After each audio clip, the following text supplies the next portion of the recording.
CBSE words में आपका स्वागत है।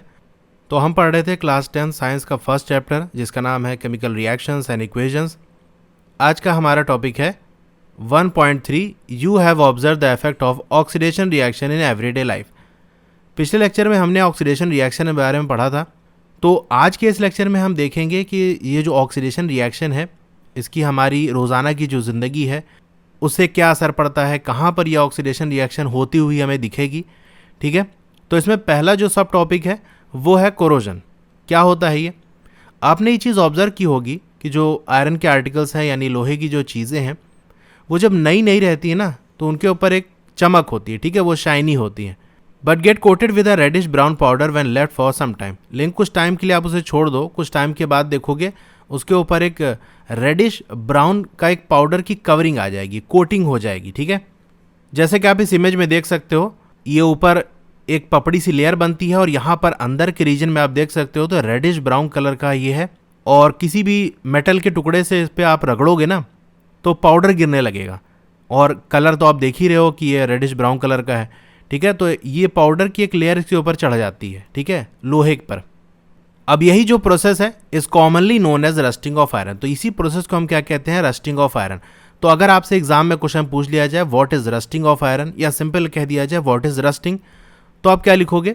When a new iron article is left for some time it get coated with a reddish brown powder, this process is commonly known as rusting of iron. या commonly हटा के आप simple लिख सकते हो this process is known as rusting of iron.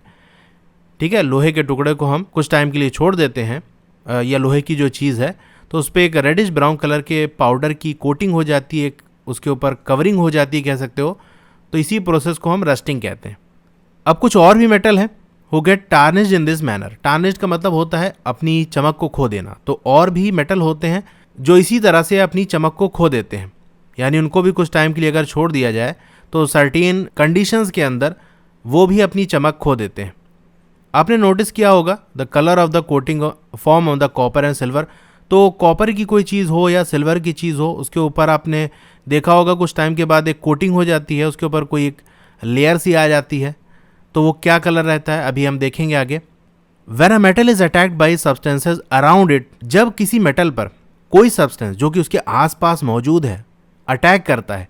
अब आसपास metal के क्या हो सकता है? मॉइस्चर हो सकता है। अब मॉइस्चर क्या होता है?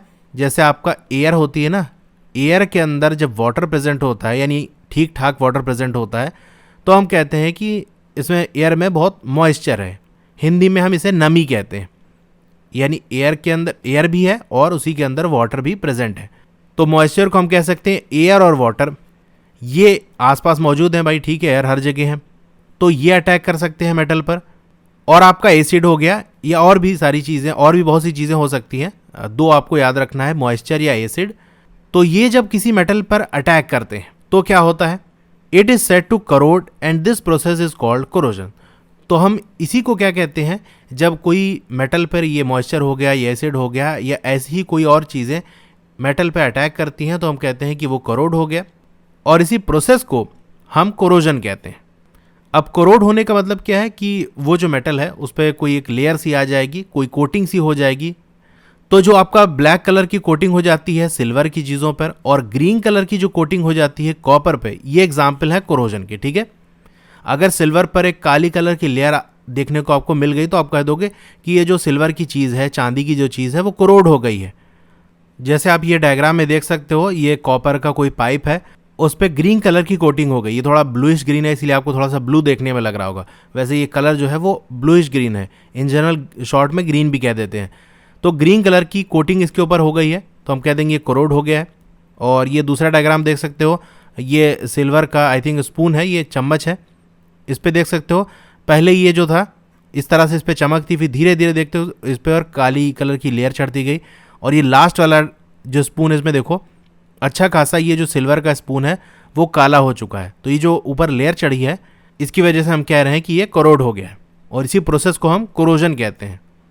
तो इस टॉपिक से यही क्वेश्चन बनता है कि सिल्वर पे किस कलर की कोटिंग होती है, कॉपर पे किस कलर की कोटिंग होती है। ठीक है, कोरोजन क्या है, कोरोजन की एग्जाम्पल क्या है, ये क्वेश्चन आते हैं। और एक सवाल ये बनता है कि जो कोरोजन है उससे नुकसान क्या होता है। क्या लॉस होता है, क्या इससे प्रॉब्लम्स आती हैं, इस तरह का क्वेश्चन बन जाता है। तो नुकसान बहुत होता है कि ये जो कोरोजन है ये डैमेज कर देता है कार की बॉडीज़ को, ठीक है, क्योंकि कार बॉडीज़ मेटल्स की बनी होती हैं। ब्रिजेस हो गए जैसे लोहे के बने होते हैं, तो लोहे पर रस्टिंग हो जाएगी यानी कोरोजन हो जाएगा, तो क्या होगा, वो बिल्कुल ख़राब हो जाएगा, बहुत ज़्यादा कमज़ोर हो जाएगा। आयरन की रेलिंग्स हो गई, शिप्स हो गई, तो इनको ये नुकसान पहुँचाता है। And to all object made of metal, और सारे ही ऑब्जेक्ट जो कि मेटल के बने होते हैं, खास तौर से आयरन, लोहे की चीज़ों पे बहुत ज़्यादा ये अटैक करते हैं। और लोहे की चीज़ बहुत, अगर उस पर हमने कोई प्रोटेक्शन नहीं लगाया तो वो बहुत जल्दी रस्टिंग उस पर हो जाएगी और वो ख़राब हो जाएगा बिल्कुल। तो ये जो कोरोजन ऑफ आयरन है यानी लोहे का जो कोरोजन है, जिसे हम अलग से नाम देते हैं, वो क्या है, रस्टिंग।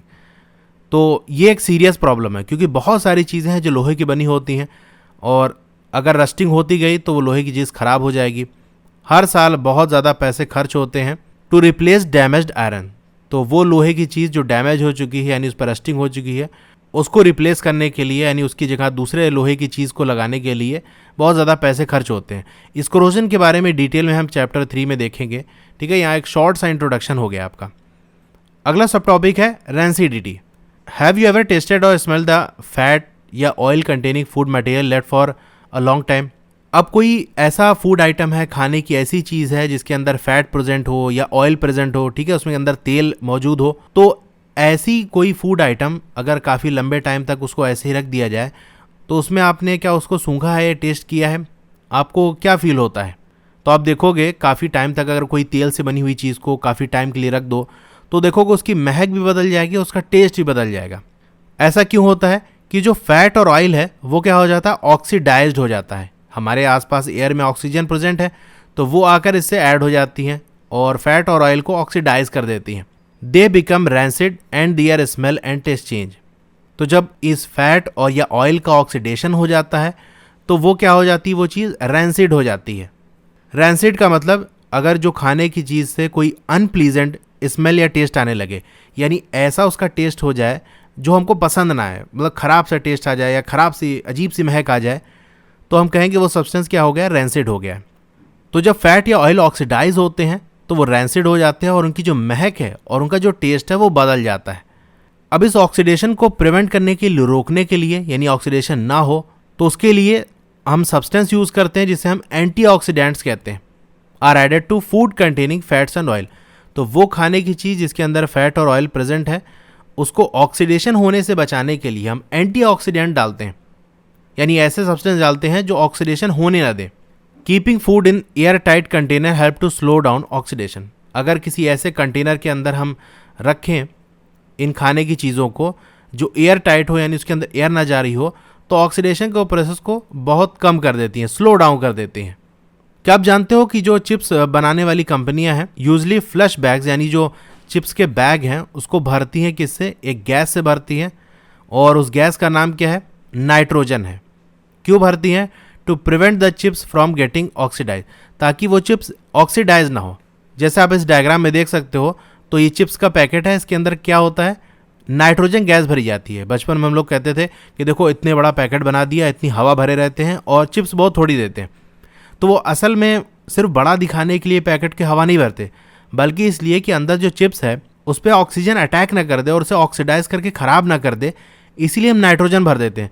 अब नाइट्रोजन अंदर भरी रहेगी तो ऑक्सीजन उस पर अटैक नहीं कर पाएगा, और पैकेट पूरी तरह से पैक है तो वैसे बाहर से भी ऑक्सीजन नहीं जा पाएगा, ठीक है। तो इस तरह से काफ़ी लंबे टाइम तक ये जो चिप्स वगैरह या इस तरह की जो चीज़ें हैं जिसके अंदर ऑयल या फैट प्रेजेंट होता है तो वो बची रहती हैं, वो ख़राब नहीं हो पाती, ठीक है। तो आई होप आप ये दोनों चीज़ समझ गए होंगे कि कोरोजन क्या है, रेंसिडिटी क्या है। कोरोजन को खैर हम आगे चैप्टर में और डिटेल में देखेंगे। तो यहाँ आकर हमारा ये चैप्टर कंप्लीट हो जाता है। अब बचा हमारा ये जो क्वेश्चंस वगैरह हैं, कुछ क्वेश्चंस की वीडियो मैंने डाली हुई है और भी मैं जो है वो डाल दूंगा, लेकिन साथ ही साथ आगे के चैप्टर भी चलते रहेंगे, ठीक है। क्वेश्चन की अपनी वीडियो अलग आती रहेगी और नया चैप्टर आपका चलता रहेगा, ठीक है। तो मैं सारी वीडियो प्लेलिस्ट में डाल दूंगा। प्लेलिस्ट का नाम क्लास 10 साइंस NCERT है। उस प्लेलिस्ट को ओपन करोगे तो वहाँ वीडियो मिल जाएगी, क्लिक करके आप प्ले कर सकते हो। मेरा टेलीग्राम ग्रुप है, आप उसे भी ज्वाइन कर लो, फेसबुक पेज है उसे भी लाइक कर लो, सबका लिंक आपको डिस्क्रिप्शन में मिल जाएगा। तो आपको ये वीडियो कैसी लगी कमेंट करके ज़रूर बताइए। अच्छी लगी हो तो लाइक करिए और चैनल पर नए हैं तो सब्सक्राइब कर लीजिए, और उसके बगल में एक बेल का आइकन होगा उसको दबा के ऑल पे क्लिक कर देंगे तो जब भी नई वीडियो आएगी आपको मैसेज आ जाएगा। ओके, तो फिर मिलते हैं अगली वीडियो में। Thank you.